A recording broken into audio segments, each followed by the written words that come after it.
That was horrible. If I gave you 4 corpses, Okay.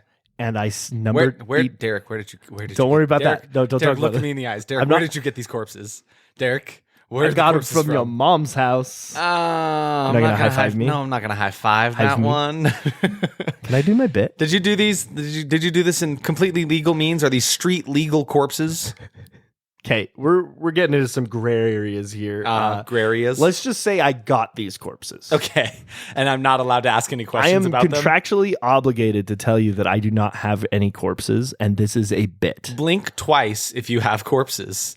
And now you guys will never know how many times you blinked. You may or may not. But when we have a camera in front of us, they definitely will know. Exactly. 'Kay, So if you gave me 4 corpses, if I gave you, no more, no less. if I give you 4 corpses, Mm-hmm. and I said you can take 1 limb from each corpse, which would you take? Which would I take? I mean, like, they're all.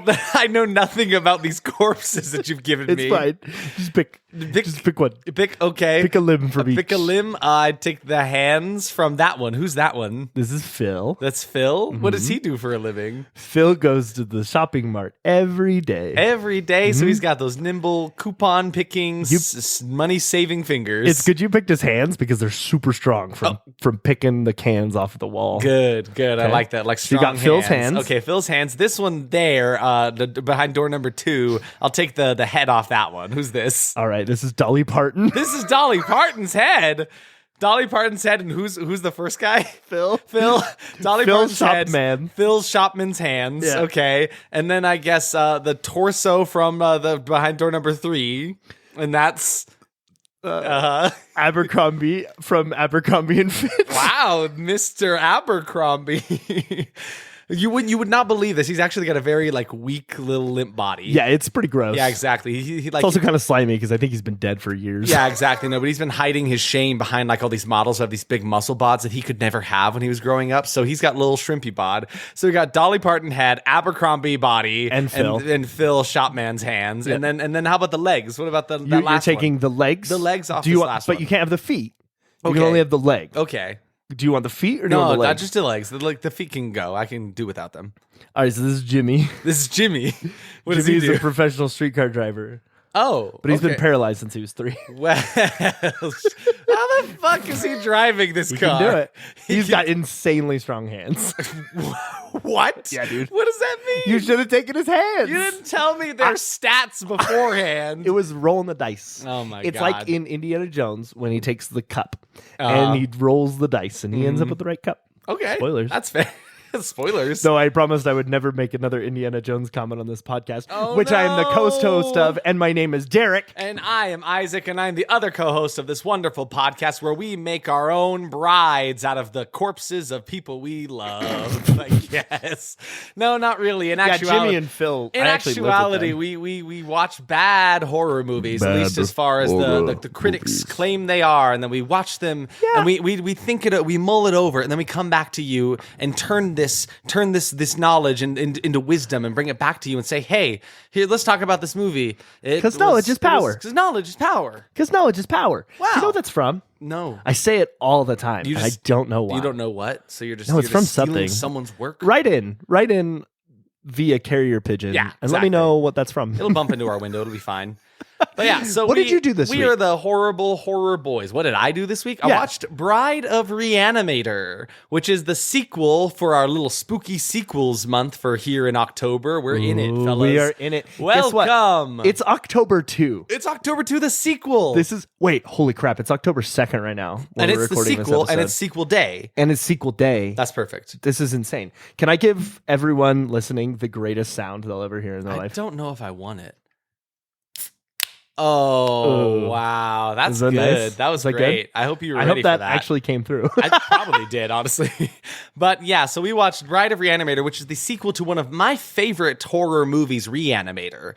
And I was Excited but sad to find out that this was rated low enough for us to watch it on the podcast. It's sitting at what, a 37% on Rotten Tomatoes, dude. which I believe is now our highest. It is definitely way up there. We have a list now, We have Isaac, a list. because of all We the don't have- conversations we have about this. We don't have to do take a this look. off the top of our Let's take a heads look. anymore. It is our highest. It is our highest. You rank up there at the top. Bride of Re-Animator. Coming in second is Final Destination with 36%. But we're talking like Re-Animator. The first one is sitting at like a 94% on Rotten Tomatoes. So we're going from 94 to 37. So clearly someone missed the mark somewhere. Something got gummed up in the works of the goopy brides they're creating. 7% drop. 57%. How does that happen? How does this? There's no way. Are they okay? But then, Derek. But then what we happens watched, next? We watched the trailer. Oh my God. And I was lost. I'm sorry, guys. I watched the trailer for this one. I'm like, nah, man, this looks like a really good time. Yeah, dude. I was super excited. Should we maybe just jump in? Should we just jump? That's weird. We're 6 minutes in. Normally we take like 40 minutes I know. to You start got talking anything about the else? movie. What do I do with this bride that I fashioned myself? She's just standing here now looking at me with Dolly Parton's eyes. Why are you assuming it's a bride? Well, because she told me. Also, I mean, if you think about what you just forged, so you have a torso, you have hands, Yes. you have a head. So you're telling me, And you have So I don't have any legs. arms. It's just the hands attached to the shoulders. I thought that was fairly obvious. Okay, yeah, and no feet. No. Okay, Well, that's perfect for you because that's you hate fine. feet. Yeah, that's totally cool by me. I mean, you've almost got a whole body. I mean, that's some of a bot. And listen, I love her nonetheless. Yeah. And unfortunately, when you tell people that they have the legs of a race car driver, that's not doing anything for you. No, exactly. We're weird. This episode. We're this creepy movie and we're was kooky. weird. Mysterious and spooky. We're all together bookkeeping because we work at a library. What? You work at a library? All right. So we watched Bride. What? Re-Animator. Who, what? Huh?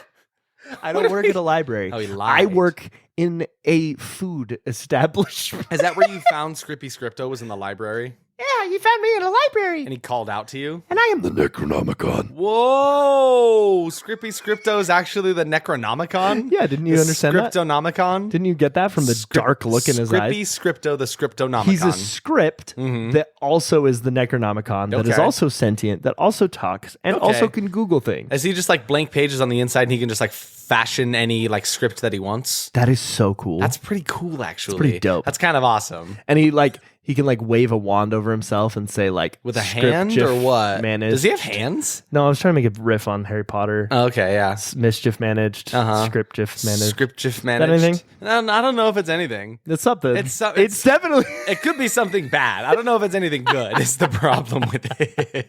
Scripto does not have hands, but he can control things with his mind. Okay, and he flies. I can see that much. Just He like can float and Isaac, fly. it's Halloween time. It's the Halloween time. We have so much planned for this month, We've and this is made it, how we're fellas. beginning it. And we're beginning it in such a great Yes, way. it's so great. So we got some sequels planned to watch for you guys. going to Stay a tuned for some of festival. those. Festival on the 28th. The It's Only a Movie horror film We're gonna festival. do an episode for October 13th Yes, because it's Friday. Friday the 13th. You'll never guess what we're watching. I don't actually know. We're yet. gonna watch a movie. the Barbie movie. Okay, I was afraid you were gonna say what we were watching. And I was like, we haven't established that yet. No, we haven't. No, listen, you can probably guess what franchise we'll pick from for this movie. I do not know which one. We're probably we will be watching something from Star Wars. Yeah, that's it. Star Wars. So we have to Star figure out Wars. which installment of the Star Wars saga really fits. Probably the vibe. Phantom Menace. The Phantom Menace. There it is. Because it's a phantom. Catch All right. us on Friday the 13th, 2023 to watch as we watch the Phantom Menace. Yep, that's exactly what we're doing. Phantom Menace. Kind Phantom of sounds Menace. like fan tomato lettuce. And then I believe Halloween this year falls on a Tuesday. Is that right? Is that right? Don't look at me Is like that I'm a right? calendar. Am I a calendar? Are you a calendar? Hello, my name is Derek. I'm a calendar. Could you and be a calendar I- for me? I could. I think it does, but you're Googling it, and I'm It gonna definitely stall. falls on a Tuesday this year. That's awesome. So that Double means- feature. Exactly. Yeah. So that means on Halloween this year, you will get 2 episodes from us. You'll get our regular standard sequel episode that we've planned already, and then also an episode specific to Halloween. Unless Y2K happens, And and then- then we all lose the ability to watch movies. Exactly. And then we lose the ability to stream our podcast to you, in which case we're talking into the void and we're lost in this twilight zone of terror. So this week, This week, we watched Bride of Re-Animator, which is the sequel Bride to of Re-Animator. ReAnimator. It's alive. Wrong. I just really wanted to say that, man. I'm so excited. But that was the wrong. It's one. It's the wrong franchise. It's something. No, the thing he says is, I made you. I made you. Hands outstretched, Herbert West. I love you. Okay, so Okay. ReAnimator, the movie, was based on a series of shorts by H.P. Lovecraft. Yes, movie made in 1985. Personally, huge fan of H.P. Lovecraft. I mean, how could you not be? Yeah, exactly. Right? I've been a fan of his for Man's years. has established a whole genre of horror, which is great. The man had some concerning beliefs about people and, the way they look sometimes. The whole death of the author thing, right? Can you separate the author from its works? And I think that's a big subject we should not talk about. No, exactly. But either way, just to acknowledge the fact that he had he's terrible. We don't agree with some real bad stuff. We don't agree with him, but I like the way he did horror. This isn't about him. This is about that big tentacle man he created. Yes, Cthulhu. All hail Cthulhu, Fatagan. I really want to be like, I don't know, not a cult member, but I want to know what it's like. I just want a taste of the cult life. I just want to know what it's like to be just like walking around and like looking around at all the idiots who don't know that Cthulhu's rising again. Do you feel like cult life is like cool at all? Like specifically thinking like Cthulhu type cult stuff, right? Like those kind of cultists. Do you think it's always cool, fun rituals and sacrifices and stuff like that? Or are there like boring times where they're sitting in the break room just like talking about their day? Speaking as someone who's had just a little taste of the cult life, I'm not going to go into detail. No, why would you? Speaking as someone who's had a little taste, I don't think that that's what it's like. Yeah, exactly. kind of humdrum some days. So right? I guess let me go back to what I was saying before. I want a taste of the like Shadows over Innsmouth or the Cthulhu type. Like I want to like sit in a cave and chant things, and then like a demon comes out, and I have to sacrifice myself and. That sounds pretty good. Then I can't go back. Then you can't go back, I guess. It's a literal once-in-a-lifetime opportunity. But it'd be cool. It'd be real cool. How much do you think someone would pay for that? A lot of money, I bet. But you can't come back unless H.P. Lovecraft stories do exist, in which case you could come back with the help of my boy Herbert West. And you can All be right, reanimated. we are back. And that is what we call a segue. And we're back. We segued. Thank you. That's my favorite bit we do on the podcast. I think we've done it like 3 times, but we should do it more often. It's established now. It has to happen. So the whole ReAnimator series, which is ReAnimator, Bride of Re-Animator, and then ReAnimator Beyond ReAnimator. That's what it was. Yep. They are all based on a series of short stories that were serialized in Homebrew volumes 1 through 6, Weird Tales. It was a magazine that came out in 1942. It was actually published by H.P. Lovecraft's good friend, George Julian Hultain. It has some similarities. It definitely, all of the movies take a lot of liberties with them. Yeah, it is very loosely based on the original story. Very short stories. I mean, they were published in a magazine. Exactly, which is funny too because H.P. Lovecraft did not actually enjoy these stories. He didn't like writing them, didn't like what they were. It's because they made him some money. Absolutely. Like he made a certain amount per story. He's like, all right, cool, here's some stories for you guys. Give me money. I don't know if Count Trivia is going to shoot me or not, but he's pointing his gun at you again. According to like letters that were found from H.P. Lovecraft, he wrote this story as a parody of Frankenstein. That's hilarious. Like it was literally supposed to be like a ha ha ha. I can also write a story about making corpses. Whatever. You can't be Mary Shelley, but sir. That's why throughout the books and then also in the movies, there's a lot of Frankenstein references. And this one definitely takes a much deeper dive into like the Frankenstein-esque story. So I tried to like go through and figure out where exactly all of these bits and pieces came from to create this movie. No pun intended, because like they're literally building a woman. Frankensteining this movie together. I mean, if you didn't get that from Bride of Re-Animator, Bride of Frankenstein. Frankenstein? It's Frankenstein! Love that movie.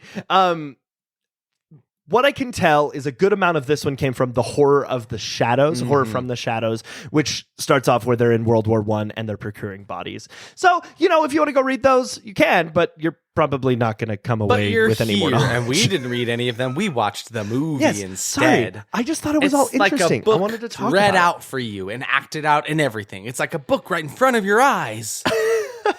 It's a book, but you can hear it? What crazy technology? I can hear this book. We've got a Fellow cultist Jonathan, I can hear this book. I hear the book too. The book speaketh to me, and I can thank you, see Sally. the book I feel this. act in front of me. Yes, thank you, Sally Hawkins, for putting this book out in front of me in the real world. Who's Sally Paddington Hawkins? is a wonderful book and a wonderful film. Thank you for bringing joy to all of us cultists here in the woods. Hold on. Sally Hawkins, you know who she is. Oh my God, I love her. Exactly. Yeah, Sally Hawkins from She's The so Shape of Water. She good. was in Paddington 2. That's really funny. I was pretty so great. lost. No. It's like, what the hell? I You just said someone's name. You said Sally, and I ran with it. Yes, I was calling you Sally. Yes, and. Yes, and hey, that's a cult. Improv is a cult. Improv is a cult? Did you know that? I love improv. Everyone I would listen. spend my whole life If you're doing improv. improv right now, you need to get out of there. Run. Run Stop away yes from ending. improv. Stop yes ending. The What are you funny, doing? the funny man is going to get you. That's actually a entire plot line of BoJack Horseman. That's terrifying. I love it. That's it's hilarious. beautiful. All right. So Bride of Re-Animator was released in 1990. Love it. It was directed by Brian Yuzna. Brian Yuzma, who was like a producer on the first Yes. film, is that right? Yeah. Which is funny because we watched the first film and like in the beginning it says a Brian Yuzna film. Yes. Like he directed it, but he did not direct the He first did one, not. right? Yeah. No, yeah. He only directed this one. This was actually one of the first movies he directed. Uh-huh. And then he went on to direct other things like Return of the Living Dead 3. What? And God, now we gotta watch Necronomicon, that Book one. of the Dead. Scriptonomicon Book of the Dead. He also directed Tarzan, The Epic Adventures. So I feel like there's a lot of different Tarzan iterations that exist. let me tell you, man, he does not get above 6.0 Yikes. after this. Oh, man. I mean, Tarzan the Epic Adventures, technically, but like The Dentist 2, Ew. Beyond Re-Animator. So he did direct this one as So well. he directed Beyond Re-Animator, Yep, which he came ranked back a lot for the higher second too, one, right? or the third one. Because I'm saying we're sitting at what, 94? Is that what I say? So 94 for the first one, Bride Yep. of Re-Animator at 37, and then Beyond Re-Animator is sitting at a 55%. So kind of Yeah, splitting the dude. difference there. It comes and goes. He And- also directed. I mean, he's produced a ton of H.P. Lovecraft stuff, though. Oh, really? And So Honey, I he's a Shrunk the big Kids. Lovecraft fan, Honey, I Shrunk the Kids. which is also a Lovecraftian story. is it? Yeah.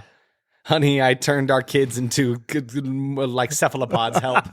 That's the Honey, our son's inking again. It's like Octodad, but it's just their kids, and they're like, I don't know what to do with these octopus children anymore. Honey, get the door. It's the cultists. Honey, quit sticking, like, sweetie, quit sticking to your sister. Come on, we have to go to church. We have to go worship Cthulhu now, because now we have to do that, I guess. Ah, crap. Nyarlathotep's calling again. I gotta go to bed. Where's my sleeping pills? Nyarlathotep's at the door. Just like Yog Shoggoth is there. Just pretend we're not here. Don't answer the door. Incredible. Wowzers. Incredible.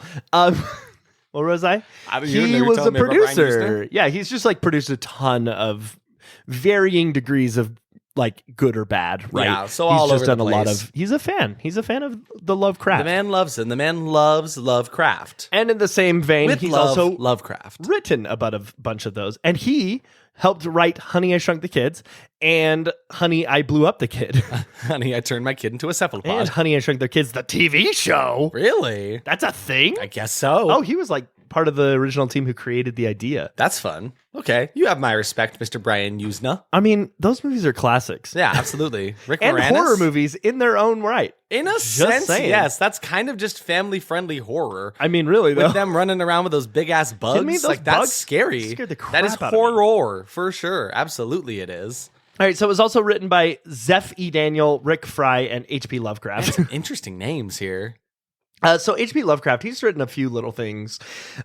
So I can't do that bit. That's so stupid. Just a couple things. You probably never heard of him. Rick Fry has only written 3 things. He's Whoa, written, ever? Yeah. Bride of Re-Animator. I mean, 3 things that are credited on IMDb, right? and not ever. And they are.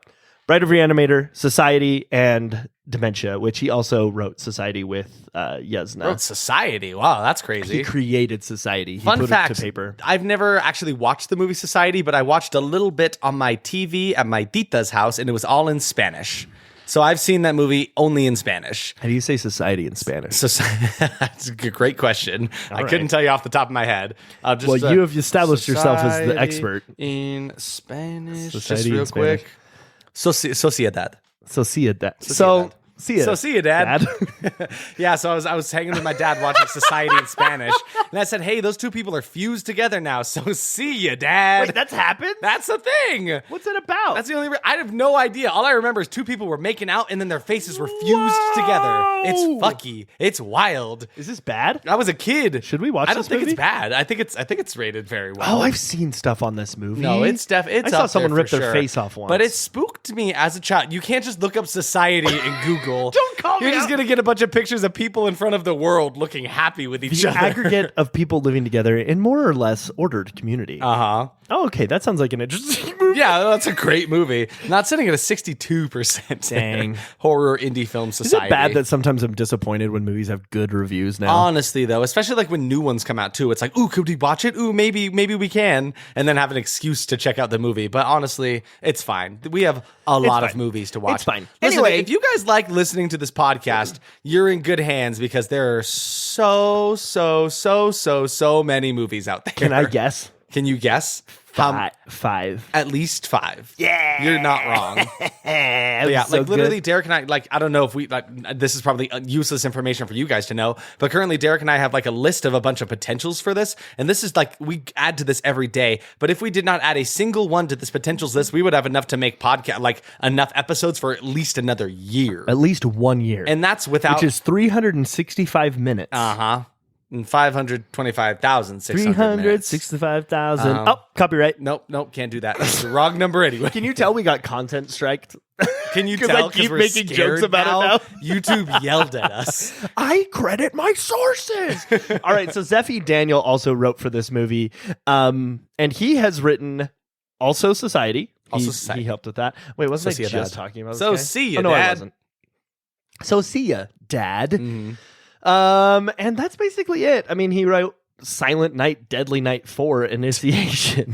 4. There were 4 of these things. Apparently, I've never even heard of Goodness one of them. me. I don't know. I don't need any of these.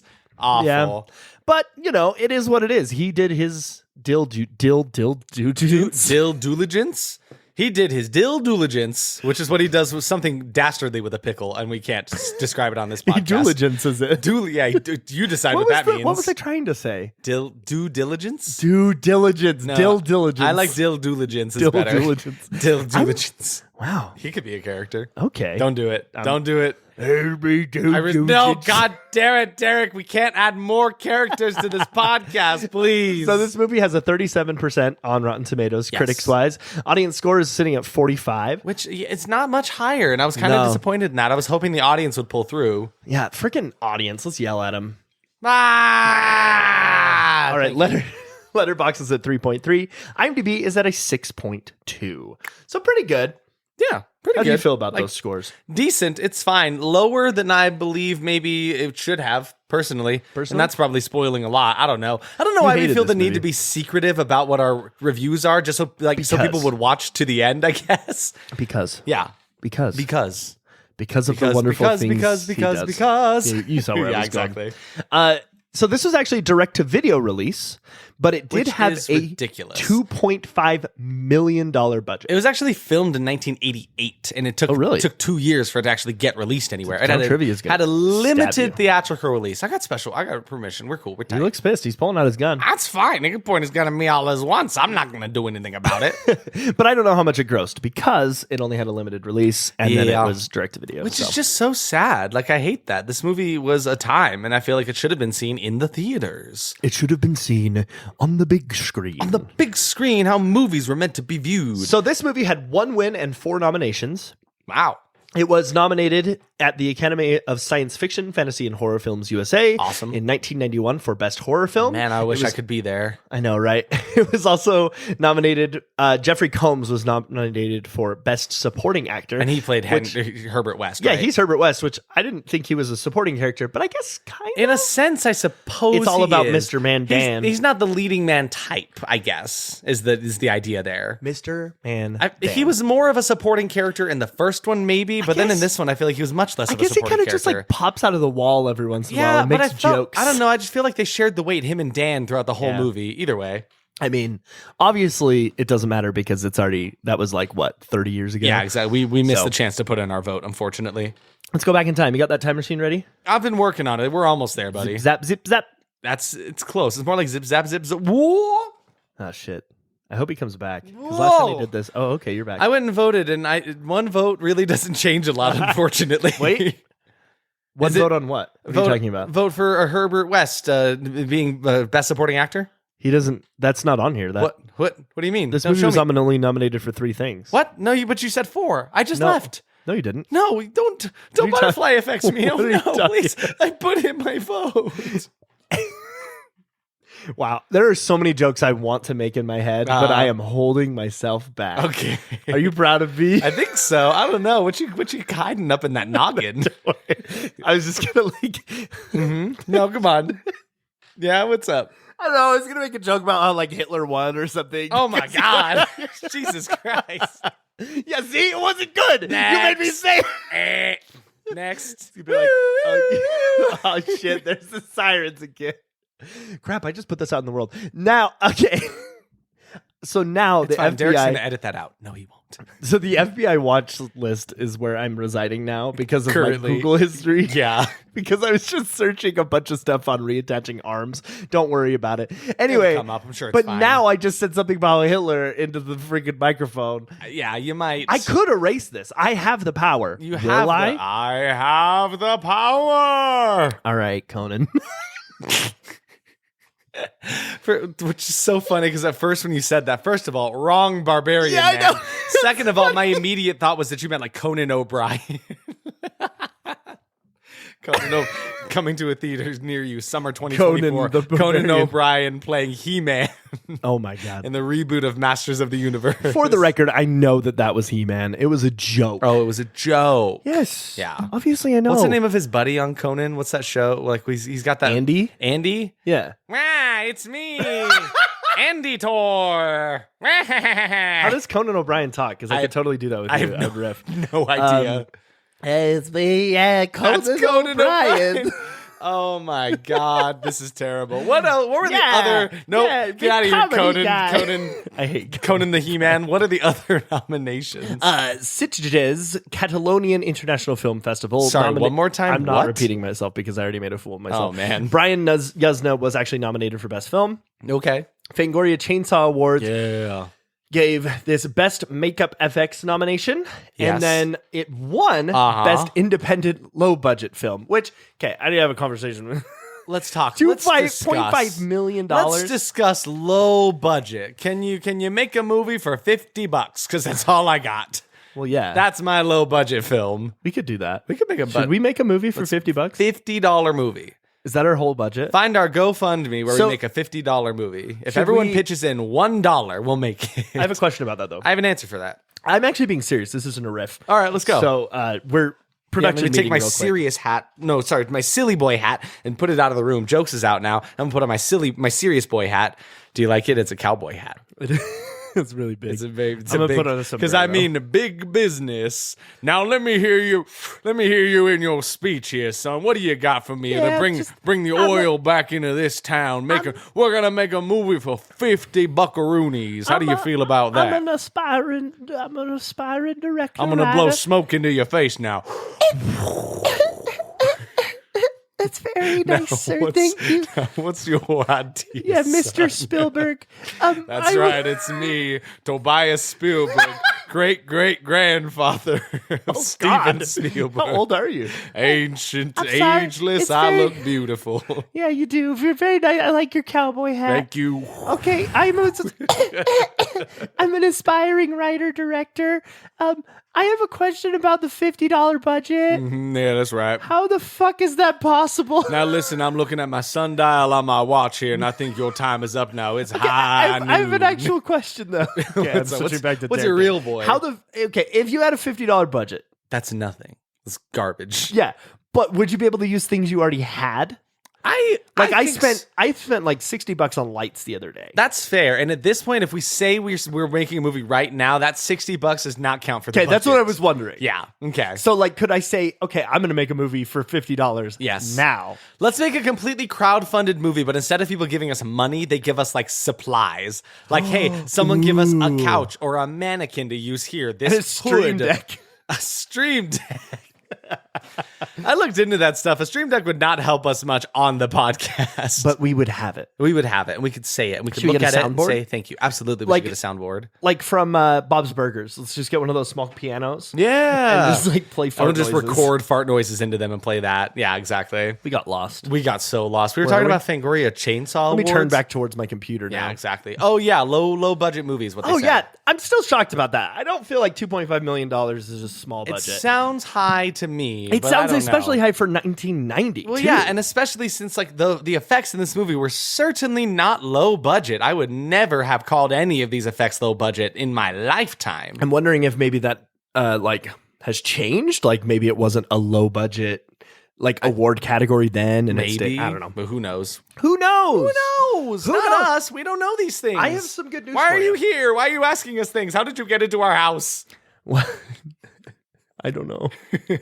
I just appeared here. I came out of a teleporter. No, to them, not you, the audience. How are they here listening to us have our fun conversations? Oh, you're doing a bit. It's a bit, man. See, I thought you were doing a bit too, but since I quit improv about 10 minutes ago, I didn't It's a bit know within a bit. that- You've sworn off improv. Never again will I Never improvise. again. All right, let's read some reviews. Let's read some reviews for Bride of Re-Animator. I'll start up here with a positive one that says the over-the-top acting, it's from Variety staff from Variety. The over-the-top acting that Gordon encouraged in Re-Animator is continued here with Combs particularly adept in the darkly comic throwaway line, which goddamn, yes he is. Because that was something I was worried about him not having those fun, like, one-liner throwaway things. Like, what does he say in the first one when he's talking to the head of Dr. Hill? He's like, who's going to believe a talking head? Get a job in a sideshow. It's like, ooh. Oh, yeah, that's great. He's and that great. comes back. Love too. him. So, Wisher Scott Weinberg Yes. of E-Film Critic says, while Re-Animator has wit and audacity and gore and ferocity to spare, Bride of Re-Animator has gore and the same actors. Period. Yikes. That was a rotten review. Geoff Andrew from Time Out, who's a top critic with a rotten review, says the excessive blood-spurting gruesomeness and cartoonish stop-motion effects trivialize the horror and undercut the would-be black humor in this travestied sequel to Stuart Gordon's hugely enjoyable film. And I just don't agree with that, man. I just really don't feel like agree with it, yeah. this stuff added to it. But anyway, I'm not Geoff Andrew. I have- I'm Isaac, co-host of the podcast. I'm Derek, co-host of the podcast. Thank you. I'm What was yours? contractually obligated to say that every time you Every say time, yeah. it. Also, you're congratulated up. Congratulated. Congratulated up. What is going on with my voice today? I don't know. Diligence. Lack of sleep? Sleep? Lack of sleep? Derek, are we sure we should record this podcast? Diligence. Luke Y. Thompson from the New York Times. Just take says it real slow. You take your time, honey. It's All going to right, be okay. Thank you. He had a really long review, so I'll cut it down. Okay. Good stuff. Period. Yeah, that's it. Good thing. Okay. I was making like, you know that joke? Yeah. That joke where you do the thing and then it's another thing. And it's a joke. It's comedy, baby. Whoa, that's comedy. Hey, that's almost improv. Are you trying to improv with me, bro? Bruh. Bro, are you improvising right now? Are you improvising right now? Bro, don't mess with me. Don't improvise I'm right gonna now. no actually you so hard right now because Yes and no, actually? no actually. It's the anti-improv. I don't yes and anymore. I know actually. Yes and no actuallys are sworn enemies in the improv fight against time. I don't know. Can I just say what my review for the first Reanimator was? 'Cause Oh, it's really absolutely. funny. Yeah. I said that it gives a whole new meaning to the joke, and instead of hardly know her, it's Reanimator. Why, sure, I hardly know her. Hey, Get it? there it is. That's pretty good. Thank you. Thank you. Yeah. I laughed on my couch for like 3 minutes about that. Should we? You laughed on your couch alone? You watched that movie by yourself. You don't know that. I don't know that. You're right. Should we talk My dogs about were there. what we were expecting coming into this movie? Shall we? Number one. Well, first of all, like, do you have a general expectation first? General expectation. Are we doing that now? Yeah, I have one usually. Yeah. You can make one, I bet. I'll start first. I already have one. My general expectation is just I may enjoy this one more than the original because we watched a trailer for it and goddamn, it looked fun. And Yeah? you, what was your general expectation after watching the trailer? That it would be like a gratuitous fest. Yeah. That's kind of like my general expectation. I'm like, I think that I will enjoy the gratuity of it. Yeah, and it looked like a mess of fun action going on that I really, really was looking forward to. So expectation number 1, just bigger, bolder sets. From what we saw through the trailer, like the sets have gotten more like intense and like more I don't know what I'm trying to say, inventive with their designs and stuff like that. There's a lot more added to them. Because originally Herbert West was in the basement of this little like house in a college town with not a lot around him, and now he's got these like fun little spiraling tubes and flasks and vials and tubs of glowing liquid. Like it looks way He's a mad fun. scientist now. Yeah, he looks like a whole mad scientist with his whole getup. What was your expectation? There will be so much insanity. So much insanity. I mean, that kind of speaks for itself. Really, though, honestly, and that's how the trailer really looked. Another one for me was crazier practical effects and designs, and that's just like, I was really excited about that one because the design for the bride herself looked so fun. It looked really cool. But they what I loved about the trailers, they did not give away everything. They gave away a lot of fun stuff that really pulled me in, but I still feel like there was a lot of fun to be had actually watching the movie too. So I was really excited to see the effects and how crazy they were going to get in comparison to the original, because the original had a lot of fun, awesome effects that looked super cool, but none of them went to like crazy directions with these really inventive, fun designs or anything like that. Yeah, it was like simple in nature, which really, really worked really well. So I like this one is like the fun sister of ReAnimator, you know, which is also fun. The plot will be pretty tame, no real twists or anything. And I kind of got this again from the trailer because I was like, okay, well, there has to be something that was bad about this movie. Of course. And so I was like, okay, maybe it was the plot because the effects obviously look good. Of course, yeah. They nailed that one. And I didn't really know where they were going to go because they used up a lot of the plot in the first one. Exactly, right? Yeah. So yeah, and kind of on that note, the next expectation for me was I feel like I was coming into this too positive, so I had to pull back a little bit. So I said the writing will not live up to that of the original. I feel like that is going to be the detriment of this film. Like that's what's going to make it like not as good as the original for me. Is like, awesome, you've got these cool practical effects. Clearly you put a lot more money into the budget for all of the effects that you're going to use for the movie and all the cool grotesque stuff you can show with that kind of stuff with reanimating corpses and such. But I feel like that's where it will end, and I was worried about that. I'm like, I hope it's still a good story because I want to like this movie. So many gross outs. Things are just there to make the audience squirm, not necessarily add any value to the movie. Yeah, absolutely. Except like, enjoyment. Of course, yeah. But just things to be gross. Sake. Yeah, exactly. Just gratuitous for gratuitous sake. Another one is kind of the similar as the last one, just says, may lean on the wild effects over a decent script. Yeah. Which, because it's really easy to do that, right? Yeah. Yeah. Did you have... I have more. Oh, you have more? Okay, go. I've always had 5. Go. 5 is the number. 5 is the number. Icky Headman will be back and only add his nasty horniness to the plot. Yeah, because he was an icky, nasty boy. I got really worried when I saw him on the cast list. Dr. Carl Hill. Yeah. And then they should have left him on that hill. My final expectation is just I'm looking to be convinced this movie is worth a 37%. Because in all honesty, from what I'm going into right now, I feel like it should be higher. Yeah. For me, my final expectation, the special effects will be the only redeeming factor to the entire movie. Mm-hmm.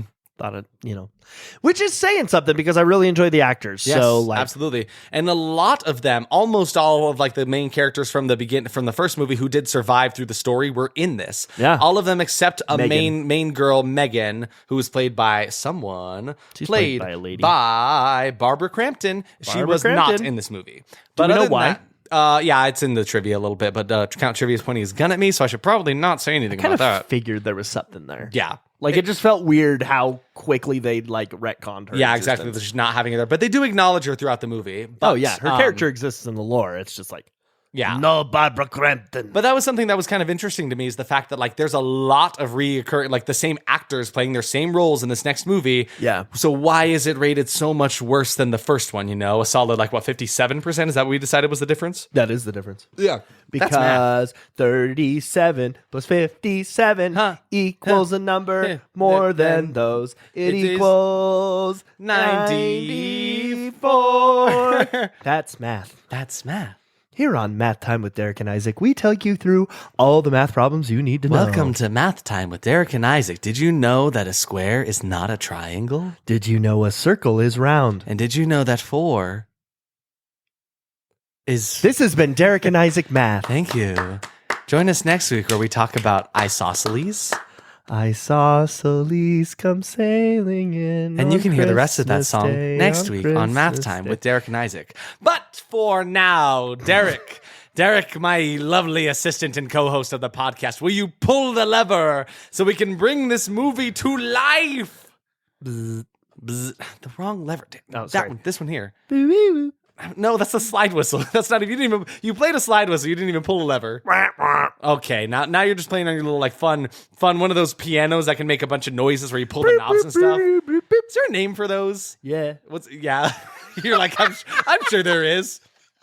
It's like Yeah, just a crazy piano with big lots old of crazy organ. big old crazy organ. Organist goes crazy. No, that ain't it. Nope. I don't remember what they're called. Either way.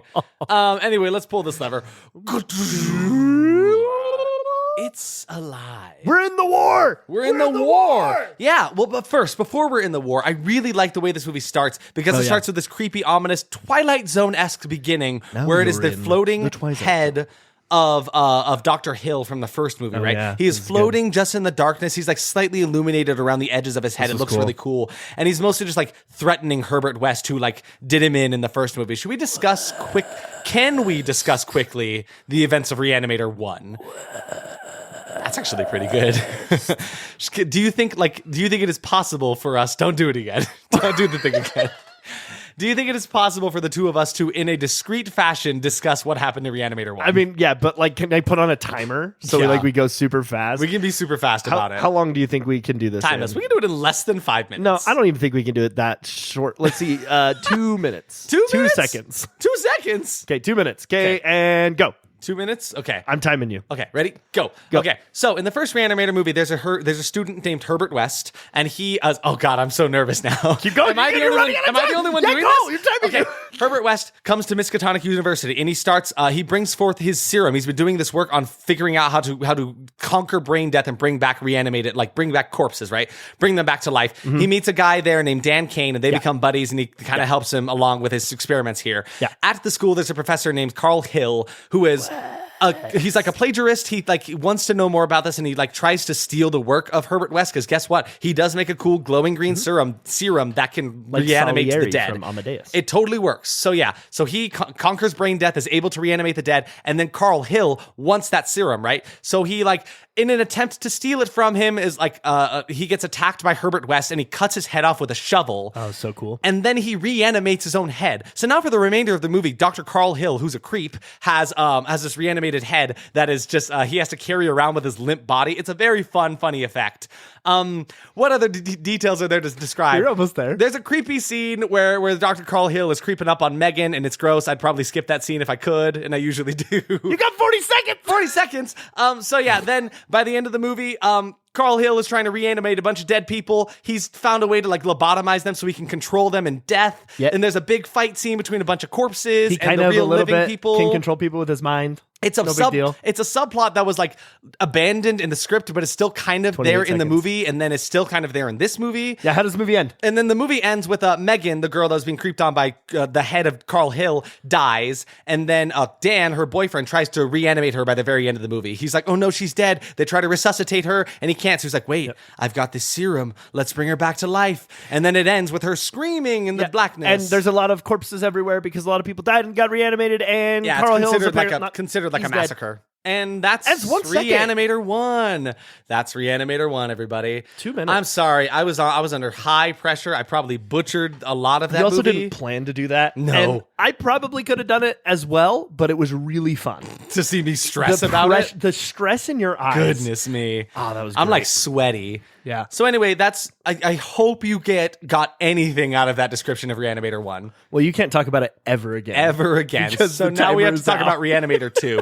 But the point is now there's a floating head of Carl Hill who is threatening West because he's the one that cut his head off in the first place, right? And so he's the reason his whole plan was foiled. So anyway, he's here. But yeah, now we're in Peru. We're in the war. We're in the war. 8 months after the events of ReAnimator, after the massacre, as they call it. Months? It was 8 months How did I afterwards. miss that? It said it in script on the page. Do I look like a screen. man who can read? No, that's why Scripto reads everything to you. Like a bedtime story at night times. He's the Necronomicon. Oh my God. So yeah, Dan Kane and Herbert West are like medical surgeons with some war platoon, I guess. Yeah. It looks like we're watching MASH or something Really like that. though, but it was also kind of funny to me. You could tell this was just a tent in the middle of nowhere Yeah. that people were like blowing on, Which is fun, Like there was though. one, oh yeah, but like there was one part where like the tent is literally like getting like busheled around or Yeah. like blown up, and you can like see in outside, and it looks like there's just like a field. Yeah, like exactly. they're just like in someone's Which backyard. like it doesn't need to be much more than that, but there's the But it was blood funny. in the beginning is already pretty gruesome. so like they're much. digging into a body who's like come back from the battlefield and he's like bleeding all over the place.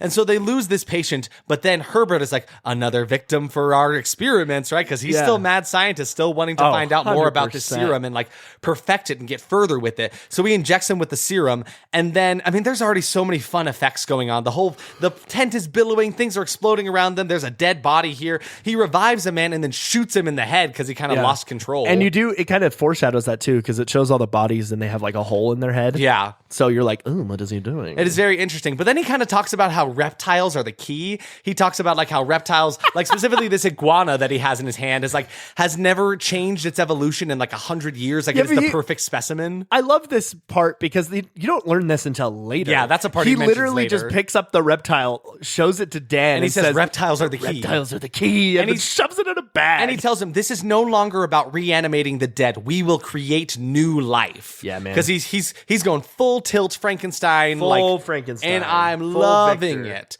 But yeah, the whole place is getting blown up. There's lots of blood. The action is just wild and entertaining as they're trying to get the hell out of Dodge. Also, while we're here, we find out that there's some girl that's there who I think is Yeah. also a part of like the nursing platoon I tried thing. to forget her. Her name is Francesca, and you learn that. You literally learn there's a girl that's there, and Dan's horny for her because Dan can't keep it in his fucking pants. No, he can't. The good Lord. Because like there's annoying. a whole plot point in the first movie revolves around his girlfriend Megan, right? Who is not in this movie. And any girl he is on screen with, he is like, ooh, hey, wow, look, a woman, a female, hey, baby. We should also mention something about Dan Dan Kane. Oh my Dane Kane. God. Dane Can. Dan Kane. Dan Dan Kane. Can. Dan Can. Dan, you do the Dan can you do the Dan can you do the Dan? What Dan, about Dan, him? Dan. He's hot now. Oh, he's got like long boy hair. Not like for me personally, but like for like the 90s, Yeah. he was hot. Because in the first movie, he had like more of like the the clean cut He's look kind of a for his nerd. haircut. Looked a little more like proper boy to take home. But in this one, he's got kind of like longer, shaggier hair, and it looks good. Yeah. it's a good look for him. It's a good look Herbert for West him. looks the exact same. He has not The changed. literal like cookie cutter. I swear copy he like and paste. there was no time between the filming of the last movie and this one for him at least. But yeah, so this wild entertaining action, they're leaving and then roll opening credits. And the intro is pretty much the exact same as the original intro. There's like diagrams of bodies and fun colors with that kick-ass Elfman-esque music. Dude, it is so fun. It's so fun. I love that they brought back the same intro because Yeah. I watched ReAnimator the day before we watched this movie just to like remind myself because it had been like 15 years. I was telling Isaac I couldn't remember anything Honestly from the though, movie. yeah, it'd have been a while for you. And so like it was really cool to just see the credit sequence. Yeah. Like almost copied and pasted, but then changed and just tweaked, enough. and it worked because it's And like it was if it cool. ain't broke, don't fix it. It was Yeah, awesome it in was the first fun. movie. Keep it It was really around. fun. It's iconic, and I love it. But thus far, I am strapped in, ready for a fun Me too. time. I was really hoping that like in through it. that scene. Usually through a movie's first scene, you can kind of tell where it's Oh. where if you're in good hands or not. 100%. And I felt like I was in pretty good hands here, you guys. Not really seeing that 37% yet. I mean, Hello, is this you- thing on? You look back at last week when we watched The Omen. That was I think so. Probably. And it was a completely different situation for me, right? The opening scene, I was like, nope, this is going to be bad. I had exactly. that feeling, right? But with this one, I'm right there with you. I looked at the TV and I was like, yep, this is it. This is me. No, honestly, I was super here for it.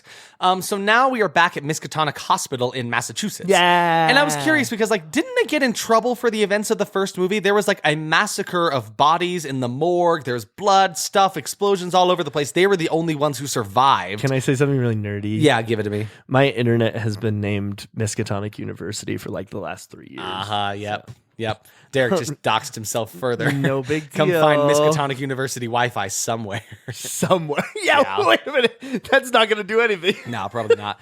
But anyway, I was just curious. Didn't they get in trouble for the events of the first movie? Like, why? Herbert is yeah. now the head of They had some to have, department of the hospital. Like, he's kind of a big deal here now. So I guess everything is fine, question mark? Yes. But I really love the dynamic between Herbert and Dan, even though it looks like they're going to kiss all of the time. Literally all the time. Yeah. And they never do. No, Spoilers. but like Herbert definitely wants more experimental subjects, and Dan is just tired of his shit. Like he's like, we can't keep doing this, and Dan is like, but more bodies for the experiments. But look at all the limbs. There's a part where we were in the like in the morgue of the hospital or something like that, where we saw this dead body without any skin, and it was there for one shot. They just covered it up with a tarp. It's like, cool. There goes that whole.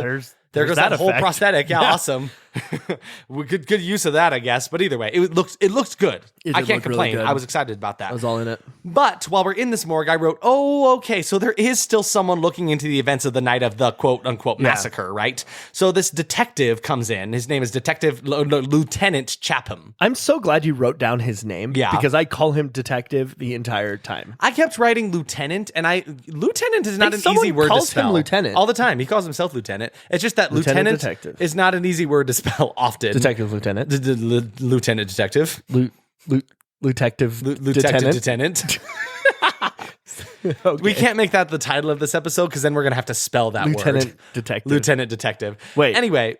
Detective Detenant.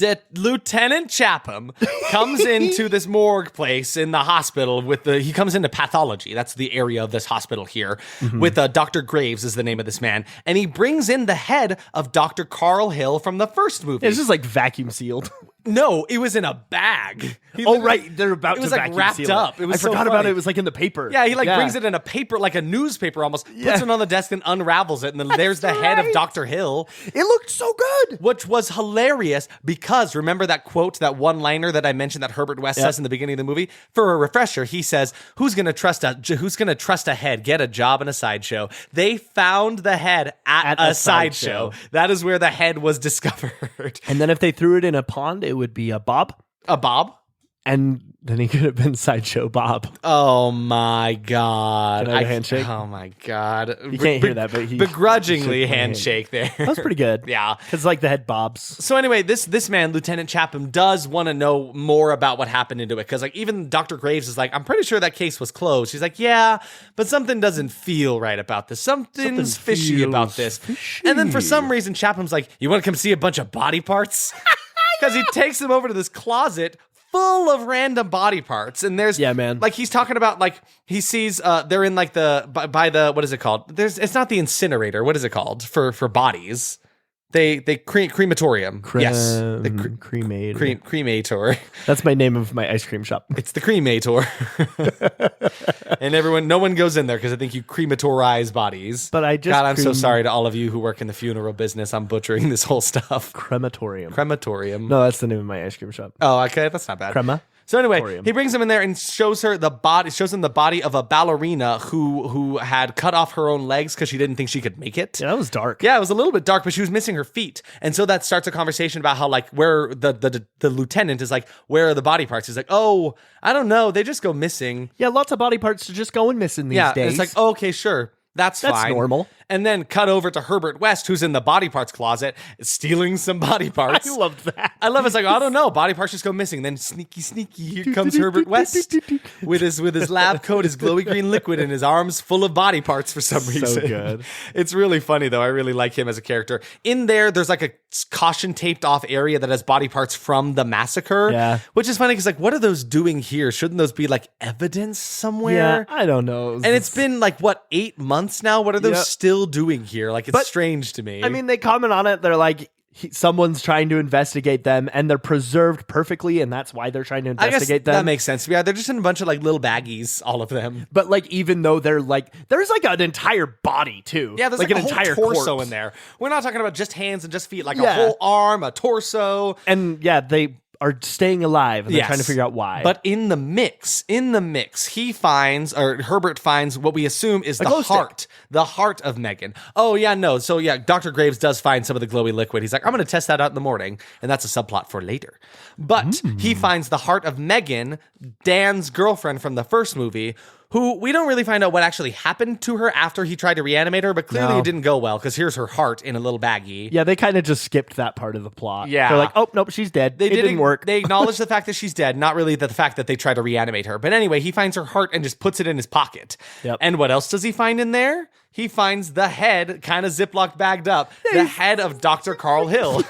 They freaking vacuum sealed it. I don't know why this was so funny to me. It did look very funny. Of course, the prosthetic for his head looks really, really Okay, good. and then you'll have to correct me. So West like hits it, Yeah. and he like makes a little quip, Yeah. right? And does it move? I don't remember. I felt like it moved Maybe. because I was staring at it. Because I was curious how it lost its consciousness in the first place. Yeah, we were like riffing on Yeah. the fact that he smacked him and it lost its And I consciousness. think your wife Emily also mentioned the fact that Yeah. it's like he in the first movie he had to like soak up blood to stay alive. Yeah. There's a funny bit where like he brings his body carrying his own head into like this hospital room, takes a bunch of bags of blood and just pours them in a basin with himself Mm-hmm. in it, and just kind of sucks up the blood through the hole in his neck. Yeah. And he's like, like he can breathe again. So that must be it. So yeah, maybe he just dried out. I don't really know.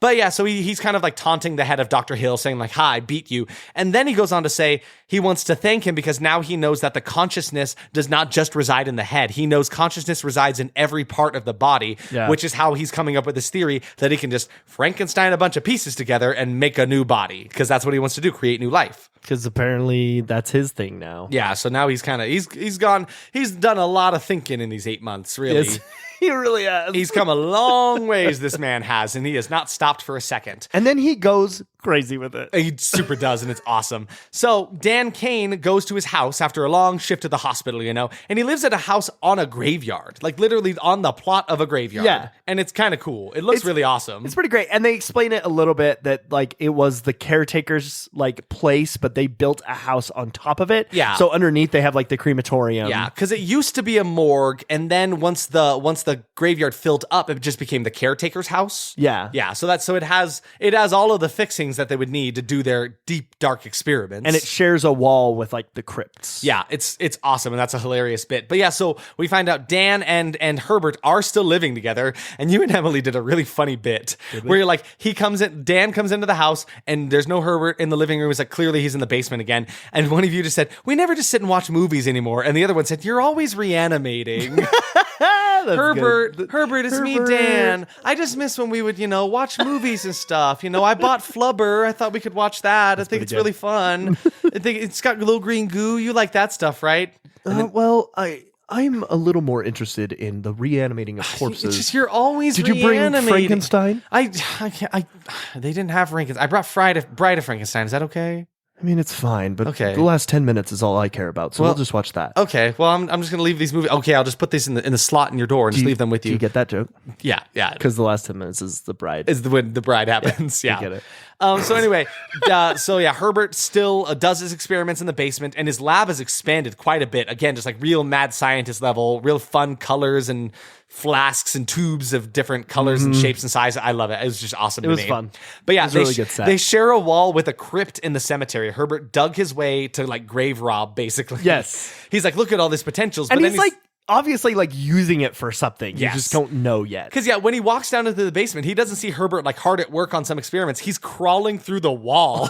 Yeah, I love this. He's just like a weird little man, and I love him so much. He's just unashamedly himself, Yes. always. He does not reserve himself for anybody. I can tell why he is iconic. Yes. Right? Because he just works really well as a sincerely character. he was the best character in the first movie. He is still the best character in this movie. I love him so And much. one thing I love about this movie going forward and through the entire thing is I guess you could technically call him a supporting character because it works in his benefit. Yeah. He is there just fucking around. Always. He's doing his own thing. Like all the time there's these shots of other people and then he just like pops in doing something Yeah. or like makes a quip and then just goes on with his like, life. Who else but Herbert? He's like the movie is wacky neighbor happening character around him. Yes. And it's fantastic. And it's awesome. And anytime he's there, it's like, oh fuck yeah, what's this guy he getting gonna into? do? I love this What do you got guy. in that Herbert's bag, back. huh? You got some arms? So, or what? but now, to a turn for Herbert's character. He takes that iguana, talks about how it has never evolved in 100 years, and then he like makes his own little like chloroform stuff on a rag, and then just puts it over its face, and then it's just dead. It's just a dead iguana. That was pretty shocking. It was kind of wild, especially how fast it was, and I'm glad I didn't see an iguana like wriggle for its life. Yeah. It was very quick, but he's like, yeah, sure, it simulates a heart attack, and it just dies pretty painlessly. And he did this so that they could find ways to kill something and get a fresh enough subject specimen that they could like use their parts to make a new body, right? Yeah. Without damage to the body, right? Which, in all honesty, I don't condone killing an iguana, but it's a smart thing for him to do. Yeah, I mean, I don't condone killing anybody, but at least it's like quick and painless. And But yeah, so he just goes to town cutting up this iguana. You see a lot of iguana blood. It's kind of fucked up. But it was so obviously rubber. It was very obviously rubber, yeah. So like I could enjoy it for that sake. I'm like, it doesn't look real enough, and I'm okay with that. But yeah, he wants to use parts of the iguana to strengthen his reagent that he's using, right? And then there's a really fun scene where Herbert is like building a little spider out of fingers and an eyeball. But again, he's kind of just doing it on the side while they have a conversation. It's incredible, right? And then again, a conversation between Derek and Emily. One of them says, "What's he doing?" And then the other one says, "Playing with Legos." It's just, here's Herbert again playing with his little body part Legos. Yep. Oop, I put these together. Whoops, I made a little fucked up spider thing, which is just so fun. Oh, I loved it. And it was a wonderful special effect created by Tony Dublin of Dublin Effects. It was like, they call it an eye finger creature, which involved the use of a rod puppet, a stop motion puppet, and a stunt hand. Yeah. And it looked just incredible. It looked really good, really smooth too in its animation. Like, I loved it. I especially loved when it was stop motion. Because it looked so real. And it was just like this cute little creature looking up and around and just because he literally he stabs all of the fingers on like this wire armature that he made for it. Yeah. And it just dabs a little bit of his glowy liquid on it. And sure enough, it works. It starts crawling around doing It's things. just awesome. And he just does it like for no reason. And like he's like just trying to prove a point, and it's so funny to me. And then as soon as Dan sees it running around, he goes, "I'm moving out." Yeah, that's right. Yeah. So the hand looked really funny. I loved it. And then Herbert brings up Megan, which is a sore subject, obviously, but he shows Dan that he stole her heart. And so he's like, and it works in his favor, right? Because he's like, listen, the only way that I can get you to be on my side and help me with this experiment is if we use Megan's heart. Yeah. So he says they're going to build him basically a new girlfriend from several body parts, starting with her heart. Yeah. So this is the beginning of their bride. And that is enough to make Dan go, all right, fine, let's do this. Have we talked about the fact that Dan has a girlfriend that's dying in the hospital? He weirdly is like flirting with one of his patients in the hospital. I thought that was his like girlfriend. I don't think so. I think it was just like one of his patients that he was just like sweet on. And again, just horny for every girl that is ever on screen with him. But then he's like freaking out over her dying and stuff. Yeah. And that's because later on he mentions the fact that it's like he always saw her as the Meg that lived. And so that's kind of how he's like personified her in his head. That's why he cares so much about her. So she replaced Meg in this story. Kind of, yeah. Basically. In a sense. And then a more of a literal sense later. Not innocent. Certainly not innocent. Not this movie. But then the police detective, Lieutenant Chapham, shows up. And for some reason, he looks a little bit like Alfred Hitchcock. Did you feel that way? 100%. Yeah, absolutely. So while the detective is here interrogating the two of them about the events of the massacre, all that shit, the finger spider is just running around. And I love it so much. This whole scene was so comical, very Looney Tunes. It was great. So fun. But yeah, Lieutenant is asking them if they know anything about the missing body parts at the hospital, and then he like accidentally puts a book down on the couch and squishes the little creature. Yeah. And it was so sad. Yeah, before he leaves, he squishes the little man. It like squirts out this yellow he doesn't juice out of see its it eye. at all. No, he never catches it. But it's a really funny bit where they're like kind of trying to distract him away from it so he doesn't look at it. I thought it was awesome. I loved it so much. Which again, like that one reviewer we read from the beginning, think about like this slapstick, cartoony, stop motion stuff pulled away from it. I really think it added to the value of this movie. I liked it a lot. Because like who watched ReAnimator 1 and was like, this is a completely serious movie. This is Criterion Collection seriousness. I think something happened with this one that often happens with sequels is the fact that they embraced the comedy. Yeah, and I loved it. Like a la Evil Dead 2 or Texas Chainsaw 2. Yeah, exactly. Like lean into the kooky side of it. Because I think it is still perfectly spooky and horrorified, you know? Like it has its place and deserves to be there, absolutely. And definitely didn't pull from it at all. I loved it. So the pathologist at the hospital is looking into Herbert Green's serum that was left the night of the massacre, because he found that, right? So he takes it and just decides, I'm going to inject this into a dead bat that I have here, right? right? And wouldn't you know it, it reanimates, and the puppet looks so good. It looked so good. It's scary, and it's kind of sad though, because the puppet is like, the bat is pinned to like a little board and is trying to flap its wings, and then it freaks out and flies all over the room, attacking the man. So then what does he do? He pins it down on the table after he catches it and just cuts its wings off. I hated It was this. kind of sad because the puppet was really good, so I didn't like watching this movie's this. Hey, this isn't a movie to watch if you're like an animal activist and don't like please. seeing that kind of stuff. I mean, we don't. No, I don't enjoy it or anything. Yeah, but like if that's something that sincerely bothers you to some degree, Yeah. maybe skip this movie or this scene maybe because it's kind of rough. Well, a few scenes. But yeah, it was a little brutal to watch him do that while it was still alive. Yeah. But meanwhile, while this is happening, our favorite duo, Herman and Dan, they're doing a little bit of a Weekend at Bernie's. They really are. With a corpse They really are. with a corpse and some glasses. It's super funny. So they're trying to steal a body and just try to make it look like they're taking a patient out for a stroll. And they're way worse at it than they they're were in so Weekend at much Bernie's. worse at it. He's like holding the head by the hair. Yeah. Like, it's so stupid. Doesn't look very good.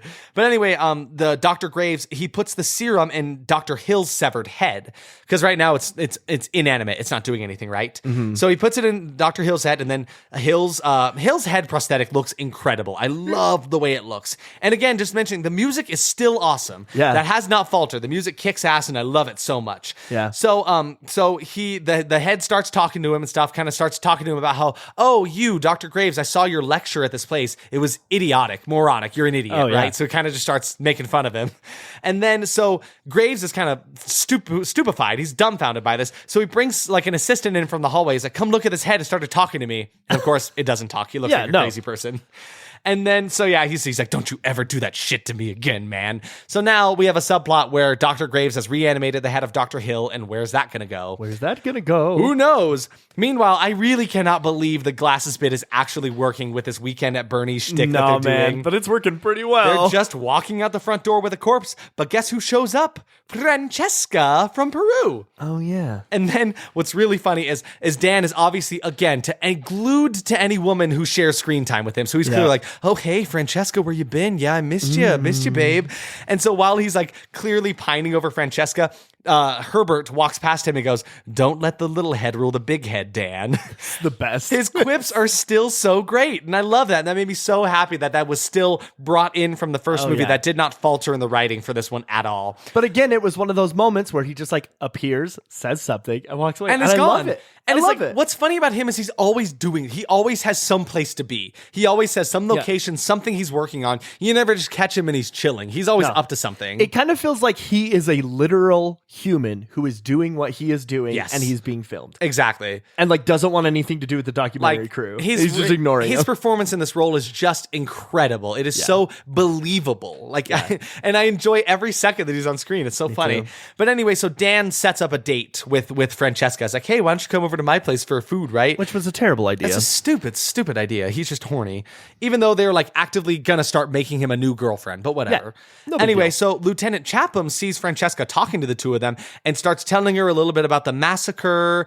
And he takes her into the hospital and shows her that the hospital still has some people from the night of the massacre. Yeah, dude, they have like a room full of zombies. Yeah, talking about how the fact that like there are these people in this room they have kept for some reason that have death certificates that were dead, but here they are in front of you. They're alive. And there's one like of three them of them. is the detective's wife. One of them is the detective's wife, and that was kind of sad for him. So yeah, clearly this is a personal vendetta because his wife was involved in this thing. Yeah. But like, this is one thing I was a little disappointed in, is all of the effects have looked astounding so far. Just awesome. I love them. Yep. The dead bodies, the reanimated corpses, The zombies. just look fine. They just look like kind of Yeah. gross people. They look like music video zombies. Yeah, like there's nothing too special about the design of the zombies in here, but yeah. So one of them tries to attack Francesca, and it's it's whatever. There's nothing fantastic really about it. Everything to do with Francesca is pretty boring. But honestly, though, good luck, God, that is my biggest complaint about this movie is any plot line that has to do with Francesca feels like it was used to fill up time and was not Absolutely. necessary. Like this whole scene. This I mean, whole yeah, it scene was here. nice to see that they still had the zombies. We get but there were little- other ways to do it. Yeah, we get a little bit of lore about why the lieutenant is so like hell bent on figuring this thing out. But yeah, so we saw her talking with the two of them. He's like, "What do you know about these two? I need to know more." Meanwhile, Herbert and Dan are back in their little lab in their basement, and the practical effects on like the muscle work are just awesome. I wish I had words to put to my tastes here because it is just so incredible. It looks really good. It looks super realistic. Well thought out, realistic. I love it. Yeah. But it looks like they're giving the new body that they're fashioning some kind of like metal frame to hold it all together. So she's almost cyborg too, which they don't really touch on it. It was much. very cool. Again, I don't think there's any actual robotics in there. It's just like kind of giving her bone structure so that she can stay up in one piece, right? Yeah. But yeah, so they're fashioning all of that using tubes to pump blood throughout. Like it's really, really fun. And then Herbert, Dan's talking about like, we should just quit. Let's stop this. Let's just post our findings. And Herbert's like, I don't want to post my findings because nobody will believe me. And then they'll just steal my work. So yeah. They mention how they have to reanimate all of the body parts at once so that they all work together as one cohesive unit. Because you have to think they're taking pieces from other things, and we've established that they have their own consciousnesses, right? Yeah. So it's like, if you were to reanimate all of them, wouldn't they like tear apart from each other? That's the idea. Yeah, so he's like, we're going to inject the serum straight into the heart, and hopefully that will make it all work, right? Yeah. But then Francesca shows up for their date, and then Lieutenant Chapham's rolling up outside. And then they have a date, and they just start kissing. Like, I wasn't sure. I don't know what their relationship was when they were in Peru at all. It's like, were they a couple at all? But yeah, they're like making dinner together, and then he just starts kissing her, and then within in a quick cut, they're in bed together, naked. Yeah. It's like, oh, cool, awesome. You guys have moved real quick in this. They're going for it. And this is probably the only point of bad music in the movie. This like cheesy Hallmark romantic music playing over the two of them, so bad. Just really did not feel like it belonged here, you know. And it's just, again, really funny to me that they're doing this while literally actively at that moment in the basement, Herbert is hard at work working on reanimating his old girlfriend's heart. Yeah. Like, what the hell is he doing right now? It's so silly. So meanwhile, Herbert's been left to his own devices. Again, we just kind of get a glimpse into what he does in his life, and he's trying to reanimate a severed leg. And the severed leg looks awesome. It looks nearly seamless in the prosthetic. This is one of my favorite prosthetics in the entire movie. Because it moves, too. Like, clearly, there's an actress under the table moving this foot. They had their leg up and sticking out, and then they like built the prosthetic on their knee. But there's just a leg on the table, and it looks so good. And then like they had like a white tablecloth down to cover it all up. Yeah. And it looked so good. But so Herbert's just playing with his Legos again, and he attaches the leg to an arm and animates it, and then it just starts wriggling around and kind of hitting him a little bit, so he just throws it in the trash. It's like, whatever. And then he shoves it in his crypt. Yep. And it's like, okay, cool. I'm sure that will come back maybe. So Chapham lets himself into the house, and then he's accusing Herbert of stealing the bodies and demands to see down to the basement. And obviously this is clearly very personal for the lieutenant. And then he finds the bride's body down there, and the bride's body makeup is immaculate. It looks so cool. It looks very, the design very cool. of it all pieced together, laying under that like translucent tarp looked so cool. I loved it. Dope. So then the lieutenant is getting very aggressive. About like what he's doing down there, what he knows about the stuff. And it comes to light that maybe the lieutenant killed his wife. Yeah. Herbert saw that the autopsy report shows that his wife died from several hits to the head with a blunt object. Ooh. So maybe he was trying to save his own ass by making sure that his wife was actually dead this whole time, because he's a wife killer. Like, shit, that's awful. It's terrible, yeah. So then Herbert is being attacked by the cops, so he uses his like chloroform stuff to kill him. Yep. And Dan comes down and is like, what the fuck, man? He's a cop. We can't kill him. He's like, oh, you're right. Whoop, and he reanimates him. Reanimate him. And it's crazy. So yeah, he wakes up, starts attacking the two of them. And so while the cop is attacking Dan, Herbert chops off his arm. Yep. Just like clean cuts it away. And it, again, looks awesome. Love it.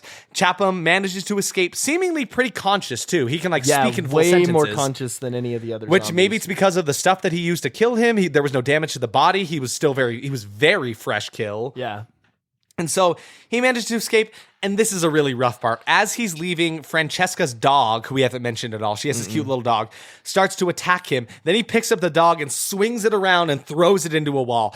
Fortunately, it's another one of these like 80s movie effects where the dog looks very bad. It looks so bad. You can definitely tell this is not a real dog, which is good because it would have been real rough to watch if it wasn't. But so yeah, he swings it, throws it, and slams it into a wall. Clearly, the dog is dead, and he kept when he threw it, one of the arms broke off. Yeah, so he just has a dog's arm in his hand, and he runs away. And it's pretty rough. Pretty rough. Yeah. So anyway, like Dan's upstairs consoling Francesca, who just sees her dead dog right now. Yeah. And Herbert's response to that is, she's hysterical. That's what he says And to then he reacting to the death of her Takes dog. the dog. Takes the dog and walks away with it. It's like, what's he gonna do? Oh, I'll tell you. Herbert reanimated the dog, but with the hand of Lieutenant Chapham in place of the missing limb. Oh my god, he looks so Which is some kind of fucked up justice to replace that missing limb with the arm that killed you, in a sense. I hated it. It was so It's like- weird. It's a weird twist on the hair of the dog that bit you. In a way, yeah. the But, like, arm of the man who killed It was you. really cute, and it was made by the same people who made the eye finger creature. So, like, it was... Wait. It's funny. No, say it one more time. The arm of the dog that bit... The arm of the guy who killed you. The arm of the guy who... That's nothing. No, it's funny. The dog's arm of the guy who killed you. Just the arm of the guy who this is killed nothing. you. All right. So anyway, so yeah, the same people that made the finger puppet thing also made this one. So it was like a combination of like there was a puppet, there was a dog actor named Friday who did some work on it with a prosthetic arm. Like, so there were a couple shots of this. It was actually one scene they showed this dog. Yeah, but well, it was he comes back at the end. yeah, but the dog looked really happy. Like in shots where it was actually a real dog. She's He like, didn't "Hey know guys, it was- what's up? I got a human arm now. What's happening?" I loved it. The dog looked insane with it. But then Francesca's like, "I'm out of here. I hate you both. I'm leaving the story." And I'm like, Understandably. Hey, listen, that's okay. I don't want you to come back don't come anyway. back. Just You've get been out of here. useless to the story. It's okay. Bye. So Dan's patient that he's been weirdly flirting with, the one that he kind of sees as, you know, the Meg who lived, is dying now. Yep. But Herbert does say they only need one more piece to complete their bride. So unfortunately, she's dying, and then like she starts flatlining, and then they just start cutting into her chest. I don't know Yeah. much about how doctors work or medical stuff. No. I don't know what happens after someone flatlines and the defibrillator isn't working, because then they just start cutting into her body, and there's a bunch of nurses around them. There's so much blood as they're digging in, trying to pump her lungs or something like that. And she doesn't make it, of course. She dies, and Dan is real upset about it because I guess he feels like he lost Meg a second time, right? But then, of course, what is Herbert gonna do? He's like, "All right, everybody, get out of here. Hey, come get this body. No, don't bring it to pathology. Just bring it to the crematorium." Yeah, okay, I love you too. Bye. And so he takes the body to get that last piece that they're missing. And then, remember how Dr. Hill is here? Yeah. Because he's kind of in a subplot we have not returned to. No, yeah. Which again, kind of okay. He was kind of a creepy guy. I didn't in the like first him in the movie. first movie. He Like, makes I like to hate him. he but at makes the a same good time- villain. He really does, but he's just a creep. Yeah. And so I'm kind of okay that he wasn't here. So anyway, he's demanding to be brought to rest, and Dr. Hill can for some reason call to the minds of those who have been deceased and reanimated, which Yeah. again was a plot line in the first movie that they kind of scrapped. And I say kind of because there are still elements of that are still in the movie. Kind of there. He kind of has control of the undead just with his mind powers, and they never really discuss that enough. No. And that's also here in this movie. He just starts looking concentrated into the air, and then all of the zombies that are in the hospital that are from the events of the massacre, the lieutenant who has been deceased and revived now, all of them start listening to him, right? Yep. So he's able to call to them. And so what does Dr. Graves do, who does not want to help him at all? Just wraps up his head and tosses it into a trash can. Yep. Problem solved, Problem right? solved. I'm sure it's fine, right? Not at all. So Herbert did take Gloria's head, who was the dead patient that Dan was pretty sad about. Yeah. Takes her head. It was the final piece that they needed. So they have Meg's head, Gloria's heart. She's going to be the perfect girl for Dan, right? Yep. And then Herbert has a scene where he breaks down the body parts of the bride and where she's come from. Do you want to? Hello, it's me, Scrippy Scripto. Oh, Scrippy Scripto. I've missed you, buddy. How's everybody doing? Are you still the Scriptonomicon? Oh, yep. Okay, yep. Yeah, he's a sticking out. Yep. Tell us a little bit about this. I brought the script with me. Okay. Wow. Thank you. It's thick. The feet of a young ballet dancer who ended her life when she lost her ambition. Those legs walked the streets. You remember the hooker who was killed in the ER by her pimp last week? Think of all the bodies these legs have wrapped around. What was the value of her life to end up being picked apart by the lives of Dr. Graves and his bumbling students? And here, the womb of a virgin struck down before tasting the pleasures of life. Remember her skin, so soft, so warm, but so cold in death. I remember that line. The arms of a waitress, the lawyer's hand, case dismissed. God, I love him. He's such a And crazy look mad at this scientist. delicate piece. What do you think? A sculptress? A harptress? Harpist? Wouldn't you believe a murderess? Murderous? It's so good. He doesn't talk like that. No, but he I doesn't. But it's like he just breaks down where they got all the body parts, and he's like fashioned the perfect woman for him, right? And it was a really fun scene for him as a crazy scientist. But there's one effect that made me squeamish. Dude, it's nasty. This was awful. So first of all, they're building this bride for him, right? She's not completely covered in skin some places. There's a lot of parts where tendons are just visible through her. Muscles and But there's tendons. one bit where he takes the hand of like the murderess on one side and pulls on the exposed tendons in the wrist and makes the hand close. It was that, like, so actually cool. It hurts. I cannot even think about that. It's a very, very good effect. Well, and Emily has had tendon surgery, like Yeah. almost in that exact spot. So we were all imagining that's what the doctor did to her freaking tendons. It's gross. So moving on from that, because I'm squeamish now. Dr. Hill's head has escaped the trash can thanks to the non-deceased Lieutenant Chapham. Now he's controlling him with his mind power, right? Yeah. So he controls that man to attach the severed bat wings from earlier to his severed head, giving him the power of flight. So now he is this decapitated head with these big ass bat wings on the side of that, and that is an incredible design. I love it so cool. much. That is So such cool. a fun idea. But then also we get a shot of like someone's gone on a rampage through the hospital, and it looks like it's those non-deceased from the massacre, and they made a bloody mess. We never saw that scene, but they just like tore through the hospital. It looks bad. It looks really cool. But then it's time to reanimate the bride. She is complete, and Dan wants to be the one to inject her with life. And then someone's at the door though.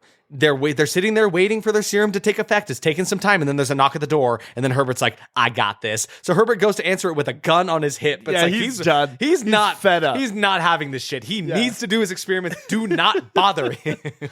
So someone has left him a peculiar crate. There's just a peculiar crate here. What's in this? What's in that? And Herbert opens the crate to find, buried in a bunch of packing peanuts, the bat head of Carl Hill. Yeah, dude. And it just starts flying around the room. Oh, It's so so good. fun. I loved it. Oh, God, this movie was so much fun.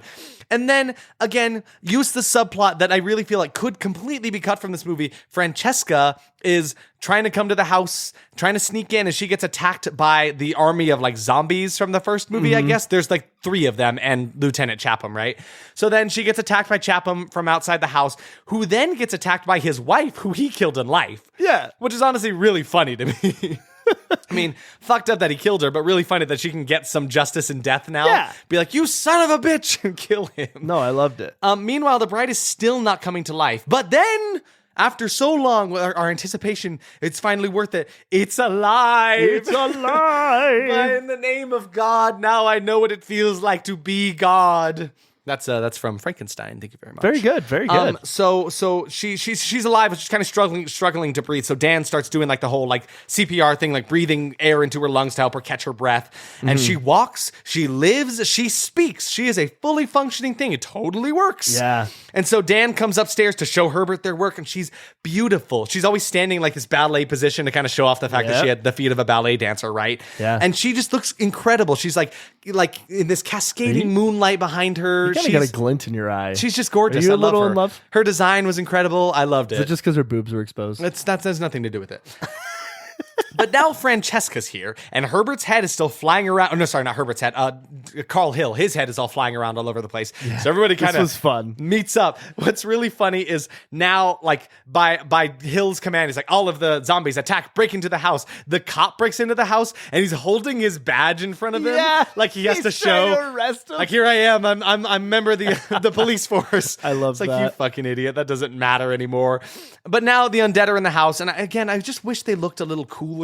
And then Herbert's he's not taking them out necessarily, but he's shooting all of them like a badass. I love so him. great. So they run away from all of the undead, and they lock themselves in the basement laboratory. And then there's a little bit of a spat that comes up because the bride is getting a little possessive of Dan. Because if you remember, Dan and Francesca had this weird fling a night or two ago, and now he's got this bride that he literally built for himself, basically. Right. So the bride does not want Francesca here at all. No. And then Herbert has some great monologue about triumph over some god, right? Did Scrippy Scripto? I'm back. I love you, Scrippy Scripto. Here it is. Oh, it's smaller than the last one. Yeah, it's a little bit smaller. Okay, yeah. Goodbye. Oh, God.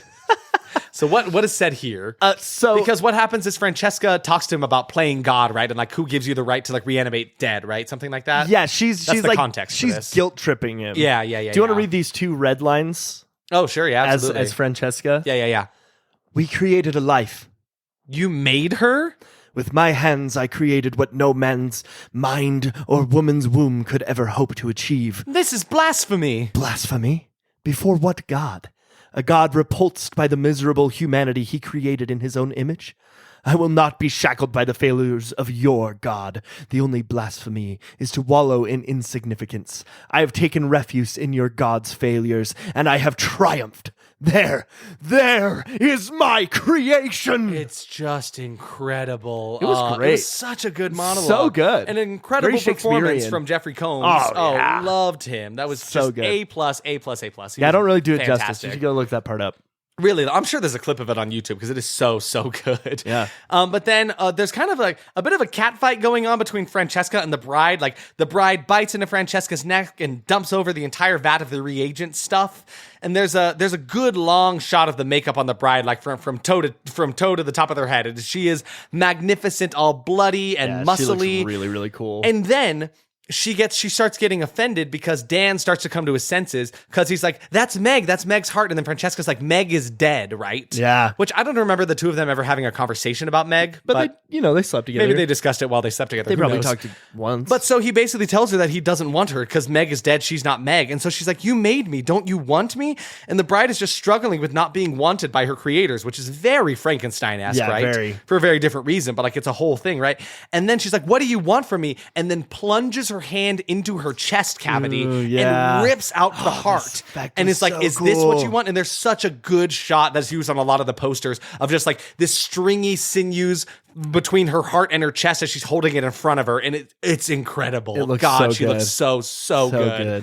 But then the zombies break in and start tearing up the place. This is just a mess. It's chaos. The bride is starting to like kind of tear herself apart in a way. Yeah. And then Herbert says, Dan, make a note, tissue rejection or something like that. Because the body is starting to tear itself apart. Not her doing it, but This it's looks just so cool. completely crumbling, deteriorating. It looks just magnificent. Just chef's kiss. The effects in that were just mind-boggling. It looks so good. And then Hill's head shows up from the crypt next door. So he found his way out and around into that hole that they shared a wall with the crypt in the graveyard, right? Yep. And then he shows up with an army of Herbert's failed Lego body experiments. This was so fun. They look wicked and grotesque. It reminded me of that scene in Toy Story Yes. when he Imagine has all that. of the like toys that he's put together and built. That is the best way to put this together. It literally is that, but in real life. There's this really fucked up effect of like this one where like you see this one girl and then she flips around. There's another body of a girl on Yeah, her. So it's it like was- two girls split down and sewn together. It was so Quirrell awesome. and Voldemort from. But unfortunately, we only saw this for a Potter. quick moment. Yeah, kind of like that, right? But then we see the crypt starts crumbling down on top of them. because it wouldn't be a movie from the 80s if the house didn't fall apart. Exactly, right? So the whole thing crumbles down on top of them. All of them are stuck underneath it, I guess. Dan survived, though. He's like crawling up through the dirt on top of the graveyard. And then so did Francesca, I guess, which is a little unfortunate. I was a little sad about that. But then we hear Bat Hill scream from like within the rubble. You see him kind of half squished. I don't know if Yeah. he's dead or not. No. But he's just like, I thought he was like calling to more dead or something like that. Yeah. No, who knows what happened. Who knows? But then we just get one last amazing shot of the body parts of the bride splayed out over her like operating table. There's like a cool light coming from underneath the Oh, table, yeah, it fog looks so effects all over cool. the place. And the movie stops on her beating heart stopping. Yep. It just stops beating because you just hear this heartbeat over it, and then just ceases. That's it. Roll credits. Roll credits. God damn it. That movie was awesome. What a good time. Wowzers, that was so fun. In that movie, there were 10 deaths. 10 deaths. Yeah. Maybe like one jump scare. Yeah. It wasn't very jump scare. And again, it's not a movie awesome. from the 2000s. No, so. it's not a movie that feels the need to utilize and lean on jump scares, and I love it for that. Yeah, where are you at with your expectations? Expectations. So for me, I said bigger, bolder sets, and oh yes, they were just so impressive and fun. And not to dump on the first movie, those set designs were just simple in design, and that worked for that. And they just cranked it up to 100 on this movie, and I loved that so much. Oh, so much insanity. Yes, holy crap. Yes. Everything was insane. Yes. Everything was wild. It was Wild. nonstop. It was great. Just so much action-packed fun, and it totally worked for it, right? Yeah. Crazier practical effects and designs, check and check. They really went all out on this as far as the makeups and the blood, the muscles. The bride herself was just a masterclass in effects body work. I loved it, all of it. It's just, I couldn't be happier about it. The plot will be pretty tame. No real twists or anything. More plot than I expected. Really, though? Way more plot than I Way ever more could have plot. expected. I mean, I didn't really care about Francesca, but at least they She's tried my to give it biggest another... gripe in the movie. I sincerely feel like I would still love this movie were she cut from it entirely. I probably right? liked it a lot more. Yeah, honestly. I said the writing won't live up to the original. There were a couple of inconsistencies in the pacing, and I feel like some plot lines were unnecessary, like anything to do with Francesca, honestly. But the writing was still good to me. I still liked it. No, and I Herbert agree. still had his funny quips that he threw out all the time. I'm there and I with feel you. like the leaning a bit more into the comedic value of it totally worked for me, right? And you compared it great. Like, imagine Evil Dead 1 to Evil Dead 2, right? Totally works. Yeah, absolutely. Yeah. So many gross outs, things to make the audience squirm. I mean, yeah, come on. There were a lot of gross outs. I don't feel like they were used in the way that my expectation was, though. Yeah. Like, I feel like I was meaning like Saw-style gross outs. Yeah. Right? Just to make Where the it's audience just squirm. too much. The Yeah. tendons kind That of was the crossed that, only part. and the dog kind of crossed that. Yeah, a little Other bit. than that, I thought it was just fun. Yeah, absolutely. I said lean into wild effects over a decent script, and honestly, no. I think this movie had a pretty great blend of the both of them. The script was decent, the effects were fantastic, so I liked that. Icky Headman is back, but only adds horniness. No, I mean, he was back, but I actually liked him here. He was barely there, Yeah. and what he did do was entertaining enough. I loved the bat head of him. Yeah, that he was looked such great. a fun idea. He was more of a cameo than a character. Honestly, though, which I was into. And then I just wrote, I'm looking to be convinced why this is only a 37%, and I still am. The original is up at a 94, and I still had a great time with this one. I don't know why it is sitting so low, because wow, this movie was incredible to me. For sure. The special effects will be the only redeeming factor. No, they were the best thing in the movie. Oh, yeah. But they weren't the only redeeming thing. Yes, there was exactly. a lot to enjoy here. Yeah, that's not where it stopped, right? Which I love about it. Should we discuss our surprises? Oh, sorry. Yeah, sorry. Was that a surprise to you?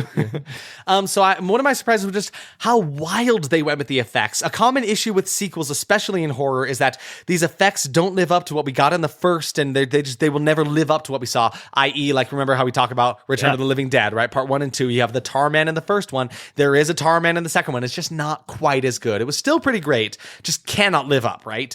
But in this one, with Bride of Re-Animator, we got what we wanted and more. I was full from all the wonderful effects here. I was eating plenty good for that you were one. full. Yeah, I loved it. You didn't need another movie ever. No, exactly. And it's surprised. Should I do all of mine? Yeah, just okay, go. sure, yeah. So then the side plot of Herbert toying with what kind of fucked up things he could make was so fun to see. Yeah, it and the was. reveal of them in the crypt was great. That was really a shock to me. I was it not was expecting fun. to see all of his experiments. I'm like, we haven't even seen some of these come together. What the Yeah. fuck have you been up to? Oh, And man. that just really leans on your whole, like, he just does things and we don't see all of it. He's living his own movie. And I loved it so much. And I was surprised by how well it lived up to the first in my mind, you know? I was coming in excited but scared. And this may be blasphemous, but I think I may enjoy it just a bit more than the original. I'm sorry. It was just so much fun. Like, that's really how I'm feeling.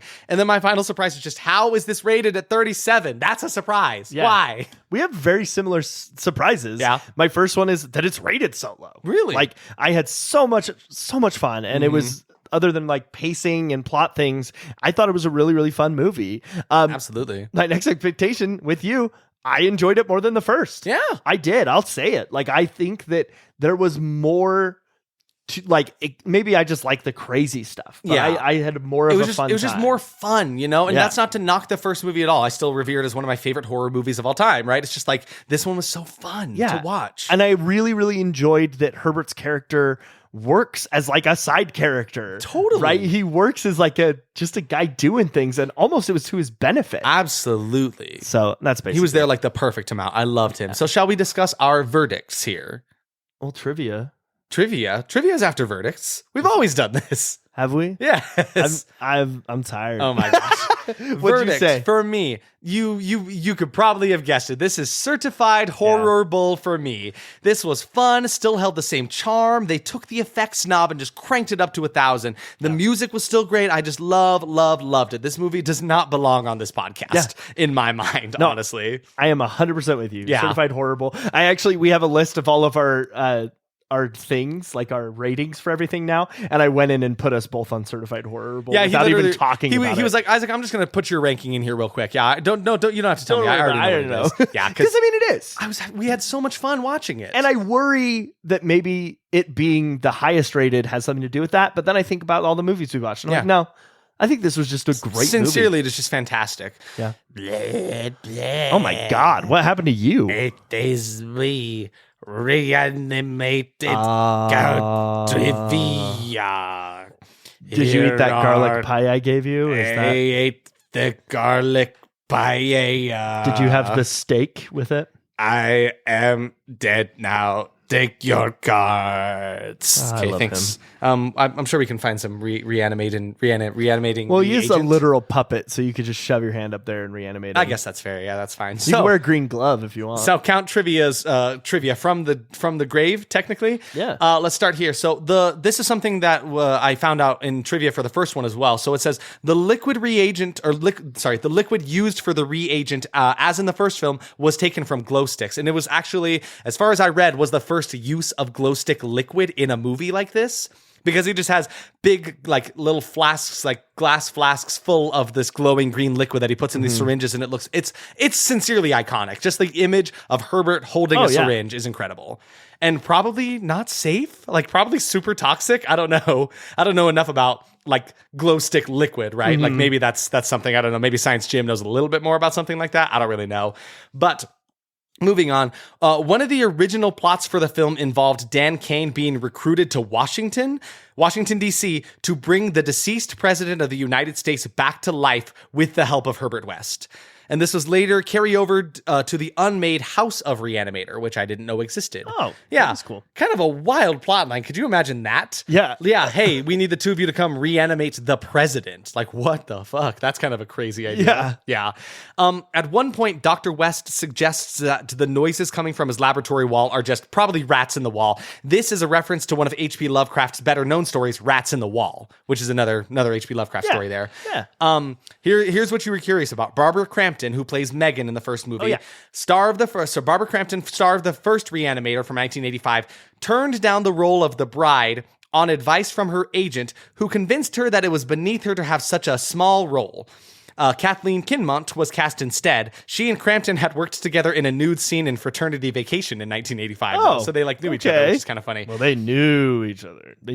So I guess it makes sense. The bride is kind of a small role in this movie, similar to kind of like literally the Bride of Frankenstein. She's only there for the first the last minutes. Bit of the movie, right? They was definitely inspired because they did that. So I'm a little sad that she wasn't in this movie solely for that, but I think, they did a good job of working around her in this movie. I also really enjoyed that fact because I was worried they were just going to either recast her entirely or just not acknowledge her. And I really liked the way that they went about it in this one. So Kathleen Kinmont, who played the bride there, she had to have 15 different body casts made for her monster makeup and costume. During the application of a full body cast, makeup effects artist covered her nude body in liquid latex. At first it was cold, but then it started to heat up as it hardened. It soon became so hot she fainted. Whoa! Yeah, it was kind of rough for her. And then, I mentioned this earlier. It was filmed in 1988, but sat on the shelf for 2 years. Then it received a minimal theatrical release and then was released on DVD. And then my final one here just says, Kathleen Kinmont said her bride makeup took 6.5 hours to put on and 2 hours to take off. The makeup team used greasy special agent called Detach Air, which would lift everything off her body to remove it. And she said it really hurt. Oh, that's cool though. I mean, it sucks that it hurt. Yeah. But it's cool that the way they did it. Mm-hmm, absolutely. Hey, you guys, it's me. I just have a real quick thing. Is that Science Jim? Yeah. Hey, Science Jim. Can you not tell by my voice? No, fucker? Sorry, jeez, Science Jesus Jim. He's got, Christ, he I'm becomes so rebel sorry. these I had the days. headache. I was up partying last poor night. thing. I'm so sorry I went for to you. a science convention. How was that? Well, it was a rave. Everyone was using glow sticks. Whoa! Did you know they use glow sticks in ReAnimator? Yes, this is what I'm here to talk about. Okay, sorry. Jeez. So, contrary to what I believed personally, I mean, okay, I'm not actually a scientist. Don't tell my dad. What? So we call you Science Jim. Shut up. Okay. God damn it. I'm not I don't. gonna- Why do I keep putting his face to the microphone? like it matters. Because I'm holding a puppet. I am a puppet. Okay.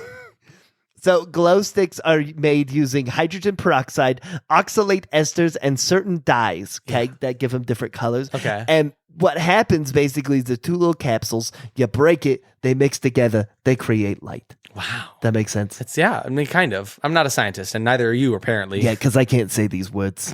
The only danger that comes from this, other than the fact, it's like, you should drink it because of your tummy problems and stuff. But when you crack it, it creates a chemical called phenol, and phenol can be very bad to like get on your skin. Yeah. And it will make you burn and stuff. Ooh. It's mildly acidic, so it's not going to kill you. Yeah. Or it's not going to break through the floor. It's going to be a bad time. But it's going to be a pretty bad time. Oh, gosh. But a cool word. So when this happens, it's an effect called chemiluminescence. Oh, I did it. You did it. I'm so proud of you. Thanks. I'm going to go back to bed now. Okay. Good night, Science Jim.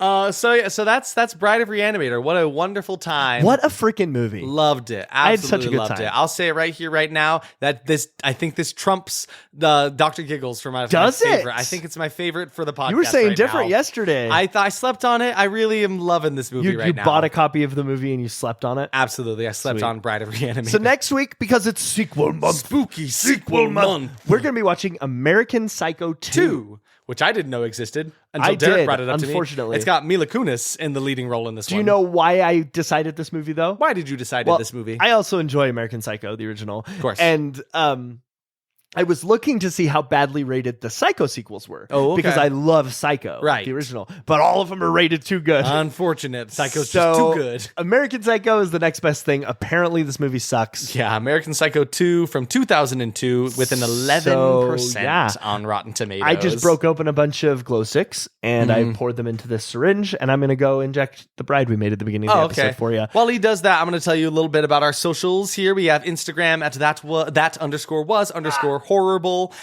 Twitter at TWH Podcast, Facebook at That Was Horrible Podcast, YouTube at That Was Horrible. She's stabbing me. Derek, please. No, come. Okay, I gotta go. Everyone. Sorry. Stay spooky, everyone. I'm gonna go back and help Derek now. No. Oh God, Derek, no. No, she's killing him. Oh God, no. I have taken refuse from your God's failures, and I have triumphed.